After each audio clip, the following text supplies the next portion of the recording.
Hi అండి, welcome to my channel. ఈరోజు మనము కొత్తిమీరతో నిల్వ పచ్చడి చేసుకుందాము. ఒక పావు కొత్తిమీర తీసుకొని శుభ్రంగా ఒలుచుకొని కడిగేసి ఒక క్లాత్ మీద 3 గంటల సేపు ఫ్యాన్ కింద ఆరబెట్టానండి. ఈ పచ్చడి కోసం నాటు కొత్తిమీర అయితే బాగుంటుందండి. ఇది గుర్తించడం చాలా ఈజీ అండి. ఆకులు చిన్నగా ఉండి పొట్టు పొట్టుగా ఉంటాయండి. డార్క్ గ్రీన్ కలర్లో కూడా ఉంటుంది. అదే హైబ్రిడ్ది అయితే ఆకులు పెద్దగా ఉండి దాని కాడలు కూడా పొడుగ్గా ఉంటాయండి.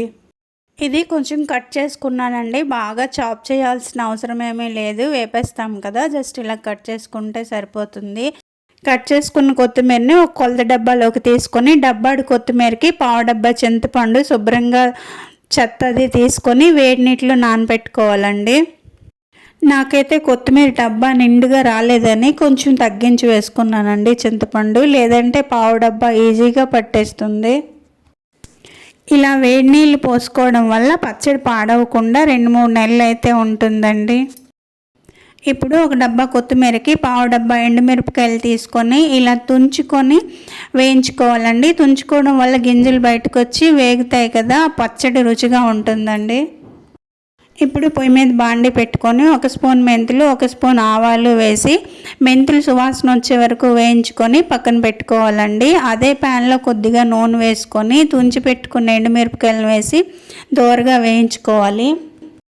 అలా వేపుకున్న మిరపకాయలను తీసి పక్కన పెట్టుకొని అదే ప్యాన్లో కొత్తిమీర వేసి వేయించుకోవాలండి. ఎక్కువేం వేగక్కర్లేదండి, 2 నిమిషాలు వేగితే ఇలా అయిపోతుందండి. ఇప్పుడు దీన్ని పక్కన పెట్టుకొని ఇదే బాండీలో మనం కొత్తిమీర కొలత డబ్బాతో పావు డబ్బా నూనె వేసుకోవాలండి.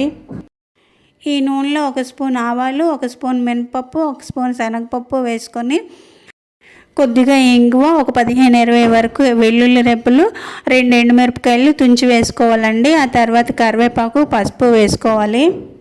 ఇవన్నీ వేగిన తర్వాత స్టవ్ ఆఫ్ చేసుకొని ఇది చల్లారనివ్వాలండి. ఇందాక మనం వేయించి పెట్టుకున్న మెంతులు ఆవాలని మెత్తగా పొడి చేసి పక్కన పెట్టుకొని అదే జార్లో ఎండుమిరపకాయలు వేసి కచ్చా పచ్చిగా మిక్సీ పట్టుకొని దీనిలోనే కొత్తిమీర వేసుకోవాలండి. తగినంత ఉప్పు వేసుకొని మెత్తగా మిక్సీ చేసుకోవాలి. మిక్సీ పట్టుకున్న కొత్తిమీర మిశ్రమాన్ని మనం వేయించి పెట్టుకున్న పోపులో వేసుకొని అలాగే ఆవాలు మెంతులు పొడిని కూడా వేసుకొని శుభ్రంగా కలిపేసుకోవాలండి. ఎంతో టేస్టీగా ఉండే కొత్తిమీర నిల్వ పచ్చడి రెడీ అయిపోయిందండి.